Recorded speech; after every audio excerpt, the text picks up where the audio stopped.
Good afternoon. I know you guys are probably very sad since we're not going to get a lot of days like this together over the next couple of weeks since we'll be traveling. But for those of you on the trip, I look forward to seeing you. For those of you that aren't, we're going to certainly miss all of you and your questions. It's a busy day here at the White House, like most days here. As you all saw, the president was excited to announce the Broadcom Limited is coming back to the United States, moving their company back here from Singapore. Their CEO credited the president's economic agenda for once again making the United States the best place in the world to grow a business. He also noted that the tax reform plan, which was rolled out this morning, will make it easier for them and other companies to do exactly what the president has promised.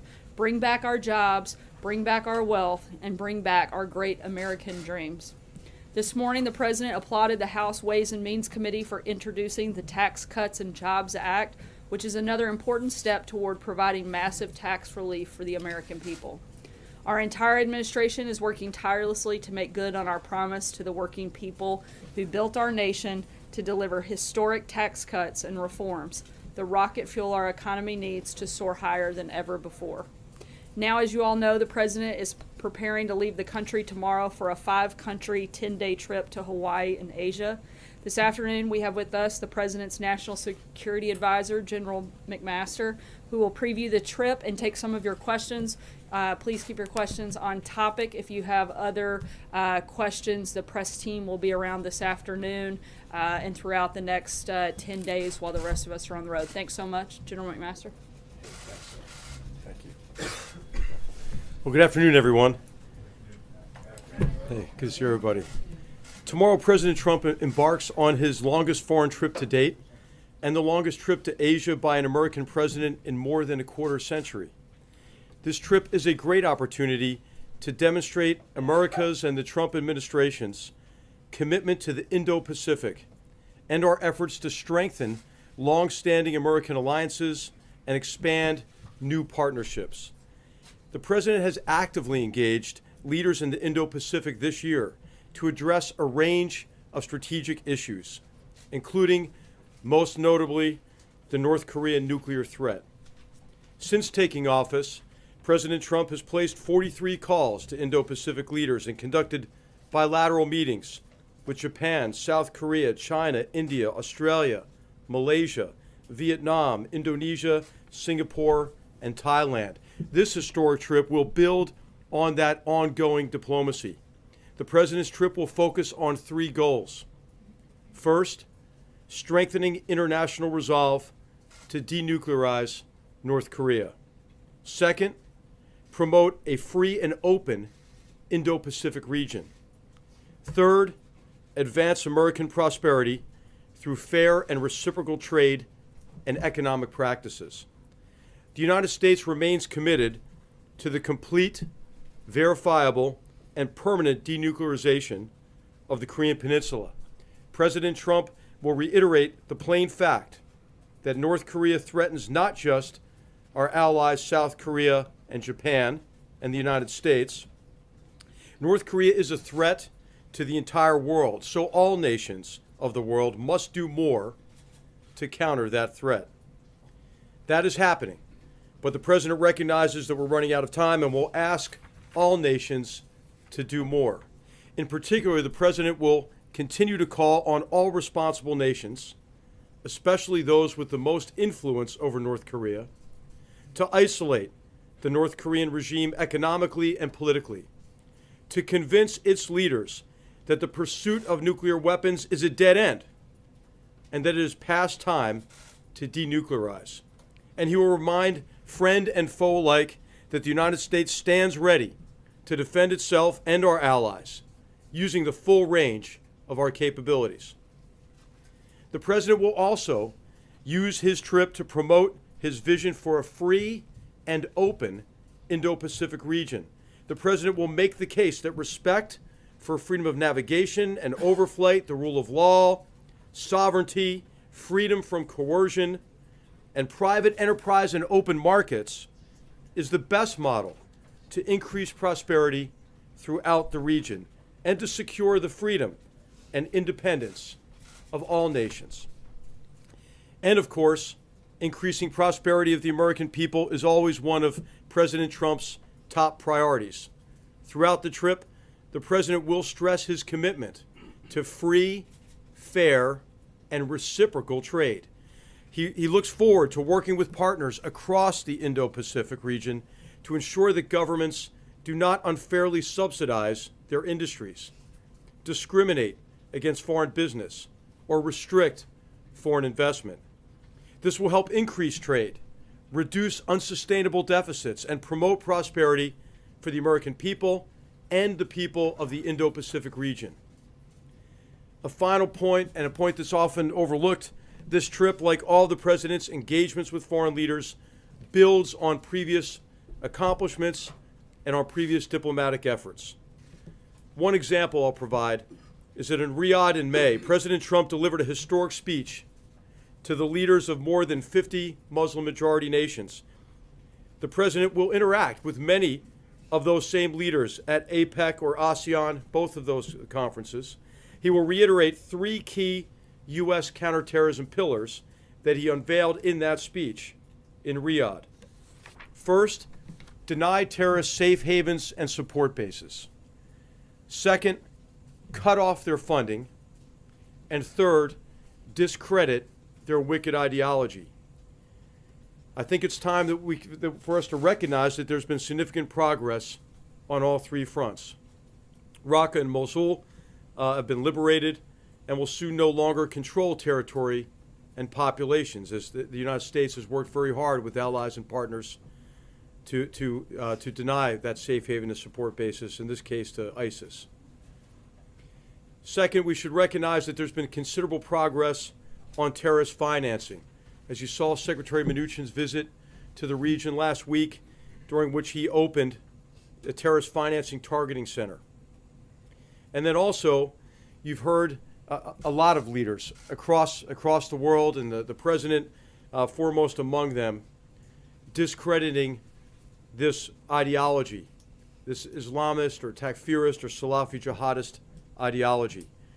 And last week, I think it's worth reading Saudi Crown Prince, the Saudi Crown Prince's speech, during which he called for a return to moderate Islam. At the ASEAN 50th birthday party in Manila, the president will discuss how to strengthen partnerships across the Indo-Pacific to further efforts against transnational terrorist organizations. So this trip is an opportunity to build momentum towards shared prosperity and security, and I'm happy to take your questions. Thank you. Yes, toward the back here. General, as you look at the tools in your toolkit for confronting North Korea, how much thought are you giving to putting that country back on the American list of state sponsors of terrorism? Okay, that is an option that's under consideration, and so the president's cabinet is looking at this as part of the overall strategy on North Korea. But a regime who murders someone in a public airport using nerve agent, and a despotic leader who murders his brother in that manner, I mean, that's clearly an act of terrorism that fits in with a range of other actions. So this is something that's under consideration. And you'll hear more about that soon, I think. Yes, in front of the center. Yes. Will the president be using the fire and fury rhetoric in his speech about North Korea when he's that close to the border? Will he be meeting with Putin on the sidelines? And will he be bringing up human rights when he meets with Duterte? Okay, so the president will use whatever language he wants to use, obviously, and what the president has done is clarified in all of his discussions, his statements on North Korea, our determination to ensure that North Korea is unable to threaten our allies and our partners, and certainly the United States. So he's done that with a great deal of clarity in the past, and I'm sure he'll do that during the trip as well. And that's been of great reassurance to our allies, partners, and others in the region who are literally under the gun of this regime. We shouldn't expect any modulation in the language because of where he is. Well, I don't think the president really modulates his language. Have you noticed him do that? I mean, he's been very clear. He's been very clear about it. And let me just talk about this quickly. I've been aware of the discussions about, hey, is this inflammatory? No, what's inflammatory is the North Korean regime and what they're doing to threaten the world. I think there would be a grave danger if that regime didn't understand our resolve, the president's resolve to counter North Korean aggression, and the president's made it very clear. Yes. On the Putin and the Duterte Is there a sanctions? likelihood during the course of this 12-day trip that additional multilateral sanctions will be announced pertaining to North Korea? And the second question I have has to do with China. In your view, General, are they doing enough to apply pressure on the North Korean government? So on those questions, what you've seen is a concerted effort to isolate North Korea economically, and that's been combined with a major diplomatic effort that asks all countries to do more. There's tremendous momentum behind that now. We've seen countries across the Indo-Pacific region, but globally, doing more to expel these really, in effect, North Korean slave laborers who are a big source of income for the regime, to shut down a lot of illicit trafficking that was aimed to circumvent UN sanctions, and then also to shut down a lot of the money-making enterprises of this regime, oftentimes run out of their embassies. So you've seen a lot of expulsion of ambassadors, elements of the diplomatic corps, a restriction on this kind of activity, and the president welcomes that and appreciates it, but we'll also be asking others to do even more there. So it is both diplomacy and sanctions working together. China is definitely doing more. But obviously it's not enough until all of us achieve denuclearization. And I think what's really essential to remember about China's approach to this is China recognizes this isn't the United States or anyone else asking China to do us a favor. China recognizes it is clearly in China's interest, in all nations' interests, to denuclearize the peninsula. And that's because of the direct threat from a regime like this with a nuclear weapon. But it's also because of the specter of the breakdown of the non-proliferation regime. And what if others in the region conclude that they have to arm with nuclear weapons? I mean, that's not good for anybody. So I think China will, as it always does, act in its interests. But I think this is an area where our interests are really clearly aligned. General, you mentioned in your opening comments that the world is running out of time to deal with North Korea. You could expand on that for a moment. And earlier this week, before the Senate, General Mattis was asked about the process by which the president might use nuclear weapons. And he said, well, if we were to detect a potential launch from North Korea, that is a scenario under which the president might act. Do you agree with that assessment? Has that been something that has been discussed here within the Situation Room where options presented to the president? Okay. All right, so on the first, on out of time, we're out of time because approaches in the past have not delivered on halting and then reversing North Korea's very dangerous nuclear and missile programs. And the approach of the past has been that we'll be happy with something what some people call a freeze for freeze or suspension for suspension. And that's the beginning then of a long drawn-out negotiation process or talks during which the North Korean regime has in the past continued to develop its nuclear capability, continued to develop its weapons. Then upon delivery of a weak, not enforceable agreement, the agreed framework, for example, in 94, what that agreement does is it locks in the status quo as the new normal. And then, of course, North Korea then breaks the agreement and continues with the programs.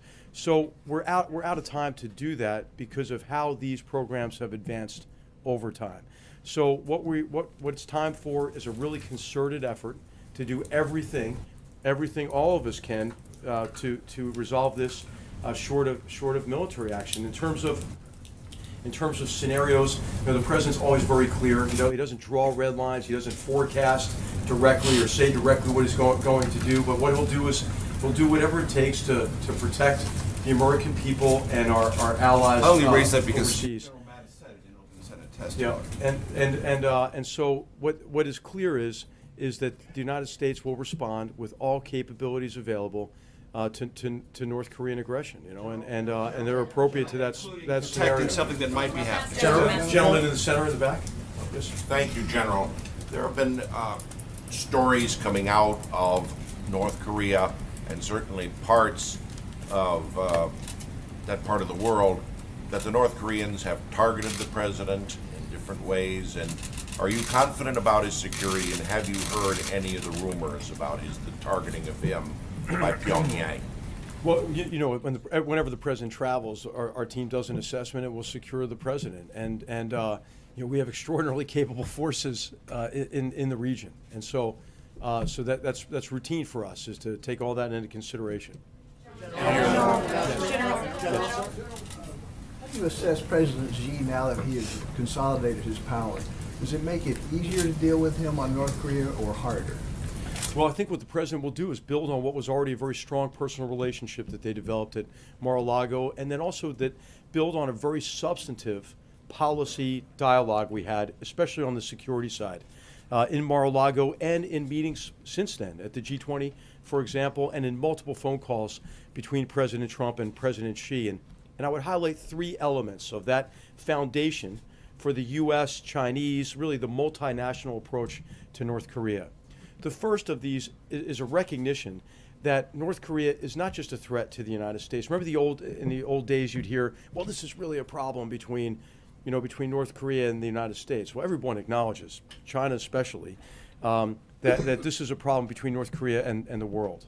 The second thing that's really critical is the universal acknowledgement that denuclearization of the peninsula is the only acceptable outcome. No more freeze for freeze, suspension for suspension. And the third thing is China's acknowledgement that it's acting in its interest, obviously, but that China has a great deal of coercive economic power. I mean, 90% of the trade, at least, flows in through China. And so the implementation, enforcement of the UN resolution holds promise, but there's more that can be done beyond that. And I think it's time maybe for nations to do more beyond what even has been called for in UN Security Council resolutions. Yes. Two questions. One, just to follow up on the previous question. Have you guys determined whether there will be a pull-aside or a formal bilateral meeting with Russian President Vladimir Putin during this trip? No, that's not been determined yet, but we'll announce it if that's determined. And secondly, I know we're focused on the Asia trip here, but I just wanted to talk for a second about the president weighing in on the man who's been charged with mowing down pedestrians in New York City. He called for the death penalty. Have there been any conversations in the White House about how that could complicate prosecutors' efforts and even help the defense claim that this person can't get a fair trial? What the president wants is to secure the American people from this threat and from mass murderers like this, and so what he's asked is for options to take a look to assess if our tremendous law enforcement teams and our judicial system has all the tools they need to be able to combat this threat to the American people. So what we owe them now is we owe them options, options to take a look at to see if this is the time to reassess, change our capabilities in this area, in the area of law enforcement in particular. Yes. Thank you, General.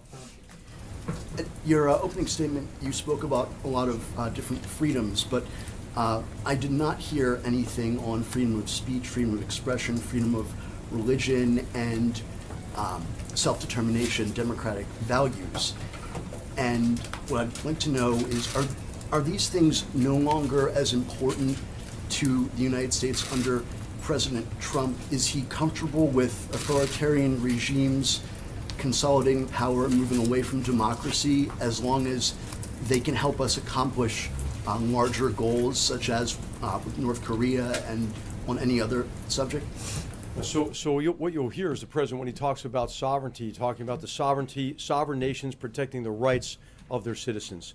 You heard in just the preview, and you'll hear much more in the speeches and statements the president makes abroad about the importance of adhering to rule of law, to promoting freedom, individual rights. And so this is extremely important to the president, and I think what we ought to do is just look at the president's record. Okay, so in Syria, you have a regime that is a big human rights offender, obviously, in a number of areas. The murder, the torture, the displacement of 6 million people internally, 5 million refugees, mass murder of their own people with chemical weapons. Who stood up against Assad to prevent even further murder of chemical weapons? The president did. I mean, if you look at the policy toward Venezuela, a regime that is consolidating its grip on power and denying their citizens their rights. The president's taken a very strong stance, along with our great Latin American partners, and on Venezuela. So I would just say, look at the actions, right? Look at the Cuba policy. Look at the shift from the old Cuba policy that enabled an autocratic regime, and a new Cuba policy which incentivizes human rights and the development of free enterprise, for example, in Cuba.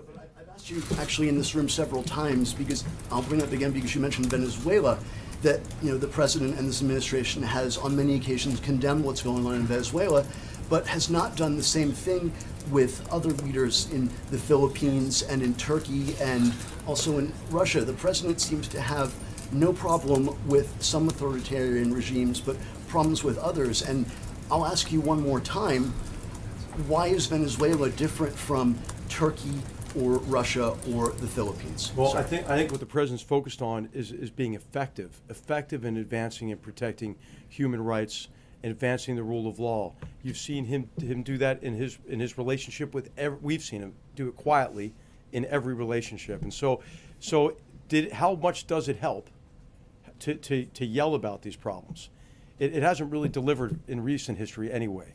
And so I don't think that you should assume anything because you're not in the meetings, you're not in the phone calls. And the president has done quite a bit and will continue to do more to advance and protect human rights across all of our relationships. With the president in the region, is there any concern or expectation that it could cause the North Korean regime to ratchet up their aggression? And are we doing anything proactively to prepare for some sort of acceleration in tensions? Yeah. Well, the only thing that is ratcheting up North Korea's aggression is the North Korean regime itself. And so, what's important is for us to have the capabilities necessary and to have them in the right locations to deter conflict, and then, if necessary, to be able to respond to North Korean aggression. And we're doing that really with our allies and partners in the region. Primarily our great South Korean allies who live literally under the gun of that regime and have since the armistice in 1953. And so we're working together with our South Korean allies every day to make sure that we have the highest degree of readiness. And of course, you've seen the most recent some of the most recent provocations involving missile launches over Japan. And North Korea poses a great threat to our ally in Japan as well. But as I mentioned, this is a global threat that requires a global response, improving our military readiness, ensuring that we have the right assets, including strategic assets in the region, is immensely important to preventing conflict and then making sure that we're prepared to respond.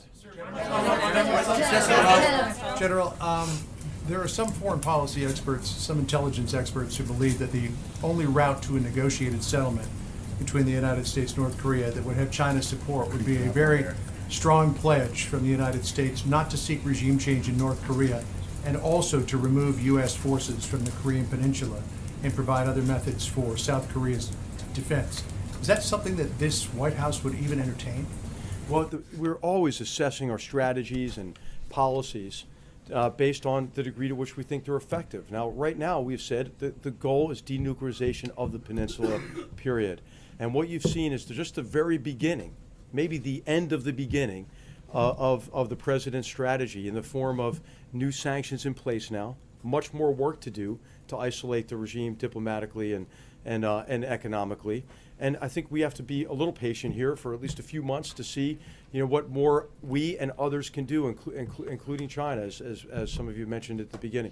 So I don't think we need to reassess our strategy now. I think we have to give it a few months, and then see what adjustments we might need to make. I can ask you on bilateral trade. You obviously made that a point of this visit. Can you talk about who is going to be leading the U.S. conversations about trade, since we know that Secretary Mnuchin is not going, that we don't have confirmation of whether it's Ivanka or Jared or